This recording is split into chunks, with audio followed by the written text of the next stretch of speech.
Assalamualaikum warahmatullahi wabarakatuh. Perkenalkan, nama saya Audia Isya Salsabila. Saya dari Prodi Manajemen. Saya akan sedikit menjelaskan mengenai filsafat Pancasila menurut yang saya ketahui. Filsafat itu sendiri berasal dari bahasa Yunani, yaitu philen dan sophos. Philen itu artinya cinta dan sophos itu artinya kebijakan atau kebijaksanaan. Oleh karena itu, secara sederhana, filsafat itu adalah aktivitas pikir murni yang menghasilkan kebenaran. Filsafat Pancasila dapat didefinisikan secara ringkasan sebagai refleksi kritis dan rasional tentang Pancasila sebagai dasar negara dan kenyataan budaya bangsa dengan tujuan untuk mendapatkan pokok-pokok pengertian yang mendasar dan menyeluruh.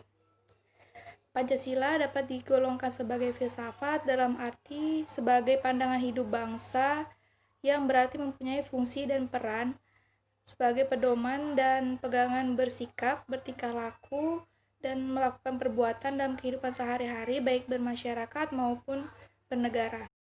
Selanjutnya, Pancasila sebagai suatu sistem filsafat. Nah, ini dibagi menjadi 3, yaitu bidang ontologi, epistemologi, dan aksiologi.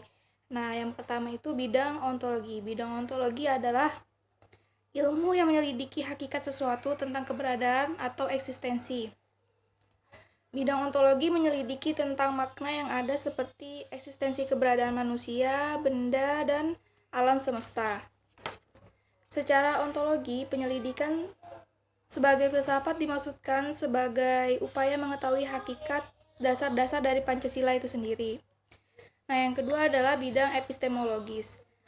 Bidang epistemologis ini adalah cabang filsafat yang menyelidiki asal, syarat, susunan, metode, dan validitas ilmu pengetahuan. Epistemologi meneliti sumber pengetahuan, proses, syarat, dan terjadinya pengetahuan. Menurut Titus, terdapat 3 persoalan yang mendasar dari epistemologi ini sendiri, yaitu pertama tentang sumber pengetahuan manusia, yang kedua tentang teori kebenaran pengetahuan manusia, yang ketiga adalah tentang watak pengetahuan manusia. Secara epistemologis, Pancasila sebagai filsafat dimaksudkan sebagai upaya untuk mencari hakikat Pancasila sebagai ilmu pengetahuan.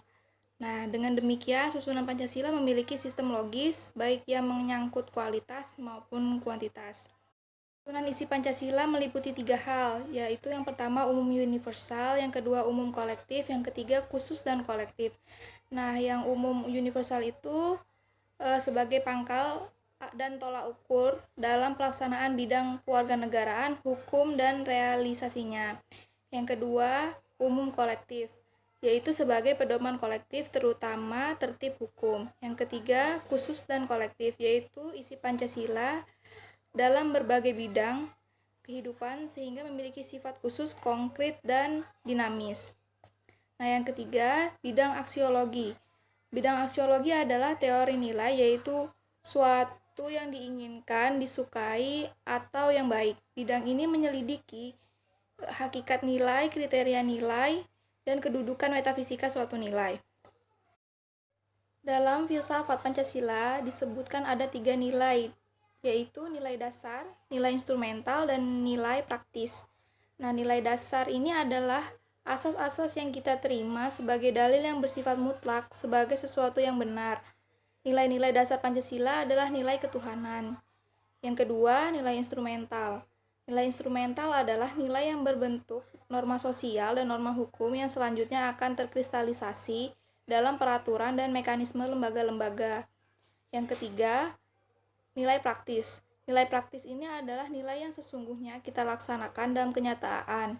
Nilai ini merupakan batu ujian apakah nilai dasar dan nilai instrumental benar-benar hidup dalam kemasyarakatan. Nah, jadi nilai praktis ini adalah gabungan dari nilai instrumental dan nilai dasar.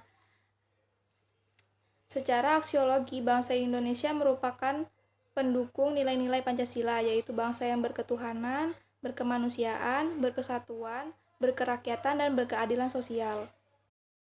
Selanjutnya, dasar pokok ajaran falsafah Pancasila.